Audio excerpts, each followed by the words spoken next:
Halo guys, Assalamualaikum warahmatullahi wabarakatuh. Jumpa kembali lagi dengan saya di channel Insan Terkepo ya guys. Oke guys, di kesempatan kali ini saya bakalan kasih tips dan trik buat teman-teman untuk para pengguna rem cakram ataupun para pengguna rem yang bukan rem tromol ya, agar kejadian yang saya alami tidak terjadi pada teman-teman semua. Jadi beberapa bulan yang lalu atau hampir 1 tahunan saya mengalami rem blong pada bagian yang rem belakang pada motor Vixion ini, terus di rem depan pada motor Vega. Jadi di sini saya bakalan ngobrolin ataupun kasih tips dan trik buat teman-teman yang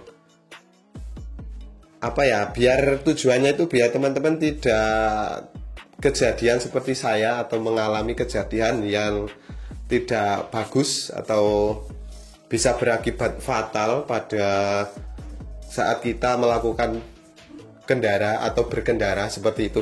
Jadi tips kali ini langsung saja untuk tips yang pertama, yaitu selalu rutin mengecek dan mengganti dari minyak rem dari cakram ini. Jadi ketika kita melakukan rutin pengecekan, yaitu mulai dari kebersihannya juga harus dijaga agar tidak kotor, dan juga biar kondisi kinerja dari rem cakram itu betul-betul bisa maksimal seperti itu.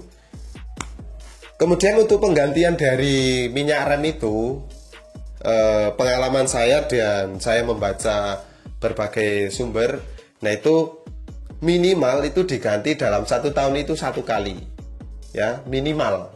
Kalau pengen kondisi cakram itu selalu dalam kondisi bagus, atau maksimalnya itu 2 tahunan lah.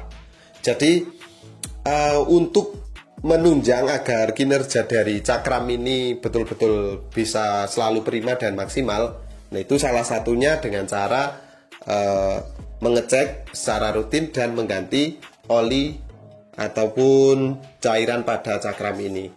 Tapi ketika teman-teman ada yang tanya, tapi punya saya udah beberapa tahun belum mengalami masalah. Nah itu kan secara keseluruhan atau banyak dari pengguna cakram itu kan seperti itu. Ada yang cepat rusak, ada juga yang masih baik-baik saja. Itu kembali kepada pengguna. Tapi ini secara keseluruhan atau menurut saya, untuk kondisi yang bagus atau maksimal itu pengeremannya, salah satunya penggantian dari minyak rem itu 1 tahun minimal 1 kali, terus maksimal penggantiannya itu ya kurang lebih 2 tahunan. Jangan sampai lebih dari 2 tahun seperti itu. Kemudian untuk selanjutnya, tips yang selanjutnya itu adalah rutin membersihkan, baik itu pada bagian master yang atas. Kan master atas itu ketika, apalagi kalau musim hujan seperti ini kan, nanti ada ketika yang bulet-buletannya ataupun karetannya itu tidak rapet istilahnya, atau berlubang, itu kan nanti kena air hujan dan itu nanti bisa kurusi atau karat. Nah itu nanti akan menjadikan dari master cakram ini tidak berfungsi dengan baik atau tidak berfungsi dengan bagus seperti itu. Dan kemudian tak lupa juga pada bagian kaliper bawah. Nah itu harus selalu dalam kondisi bagus, dalam arti bagus itu berfungsi. Jadi tidak ada karat ataupun sealnya ataupun masternya itu bisa bekerja dengan baik seperti itu. Tidak ada karat, misalkan kan pernah saya membuka pada bagian masternya ataupun kalipernya yang itu dulu pas waktu ngebersihin itu ada karat.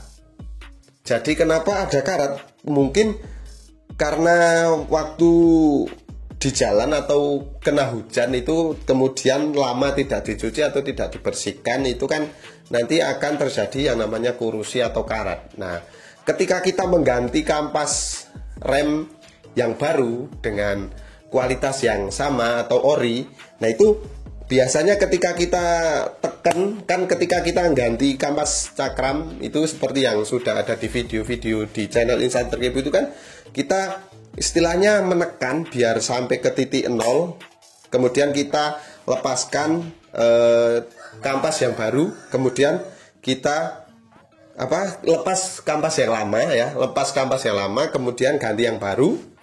Nah itu kan selalu ditekan dulu. Tujuannya apa?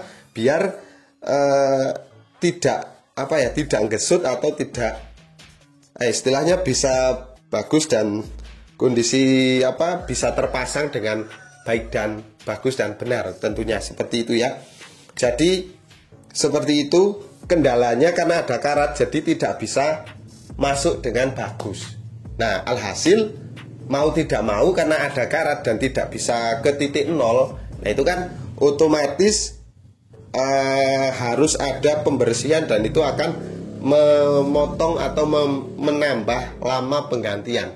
Dan kalau misalkan tidak bisa direstorasi atau dihilangkan karatnya karena sudah terlalu parah, nah itu kan bisa-bisa kampasnya itu ditipiskan. Nah, jadi ibaratkan ganti yang baru tapi tidak maksimal seperti itu.